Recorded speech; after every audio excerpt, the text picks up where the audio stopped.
welcome to the Tulsa Real Estate Show, the place where we deliver real results for your real estate.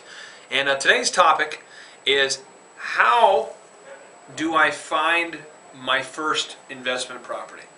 So let's say you're a guy that's watched this program, a girl's watched this program, you've built your business, you have some revenue coming in, and you're figuring out, hey, I work in my business full time, I work 40 hours, I work 80 hours a week, whatever.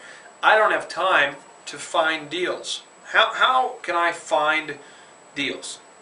What is the best way to go about finding these deals for me? And I'm going to give you 3 particular ways that I think are the best way to go for you. One is look for tall grass. All right, look for tall grass. Probably an oversimplified version, but you're looking for buildings that are completely run down or worn down, or look as though the building hasn't been lived in for a while. That's kind of option 1. Now, if you do that, how are you going to do it? I'm talking about, Rick, can we get a little picture?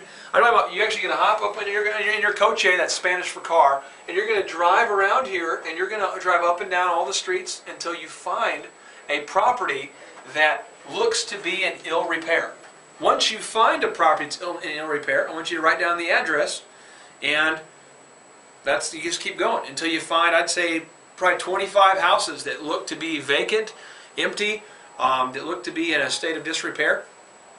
And then you are going to do a little Google action, and you are going to scour and hunt like you're Sherlock Holmes, and you're going to try to find the owner of that home. You're going to contact the homeowner, and you're going to say, hey, my name's Clay Clark, and I noticed that the house in the neighborhood was there, and I am an investor, and I'm looking into potentially purchasing the home. Is the home available for sale?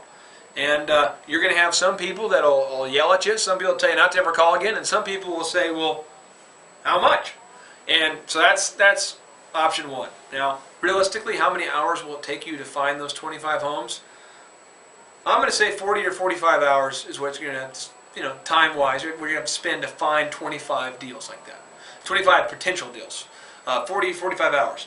So if you find yourself making $10 an hour and you're going to go look at 25 homes and over spending a period of 40-something hours, you might go, wow, that's like $400 it would cost me. Well, in that case, it might be worth it then to do step 2, which is option 2, is you could find a buyer's advocate. Again, find a buyer's advocate. And a buyer's advocate would be like a listing broker or a real estate agent, somebody who maybe doesn't have an agenda and that they're trying to sell you one of their properties, but somebody who's trying to show you what properties are out there that meet your criteria. And if they're a good realtor, which Braxton, our guy, is, but there's other ones out there, they'll be able to sift through all the thousands and thousands of listings that are available, and they're going to find 1, 2, or 3 that are going to meet your criteria pretty quickly. And they can just email those over to you, so when you're at your lunch break or whenever you have some downtime, you'll be able to look at those deals and assess them and to see if it's something that you even want to pursue beyond just looking at the listing and clicking delete. In my opinion, I'd rather pay somebody to find those deals for me than to go out and look for them myself, because I'm just personally saying, I'd rather just pay somebody to do that. And what's a reasonable amount to pay someone to do that? Usually an agent's going to want about 3% to go out there and hunt for a property for you. So 3% is what you're looking at. So if you've got a $100,000 house, it might cost you $3,000 to do that. But if you do the math and it costs you a lot more than $3,000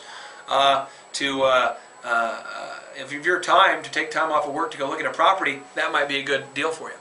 And the third thing, the third and final option that I believe is have relationships with local banks. Or with your local sheriff's auction. Between banks and sheriff auctions, you'll be able to find all the homes that are in foreclosure, and you'll be able to look at them and see if they are a good deal for you. The only disclaimer about that is when you go to auction, you do have to put 10% down to secure the property. You do have to have the cash available to usually about 30 to 40% you have to have cash in order to get the financing you need for an investment home like that, and it gets kind of exciting. But again, the 3 options in review, okay, here for you. 1, look for tall grass, look for beat up buildings. 2, find a buyer's advocate that can help you find those properties.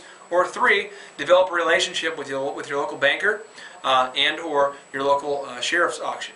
For more information about this and how you can get connected with buyers advocates or hunters that go to auctions and find these homes, contact the Tulsa Real Estate Show and the Fears and Clark office today at 918-481-2080, 918-481-2080.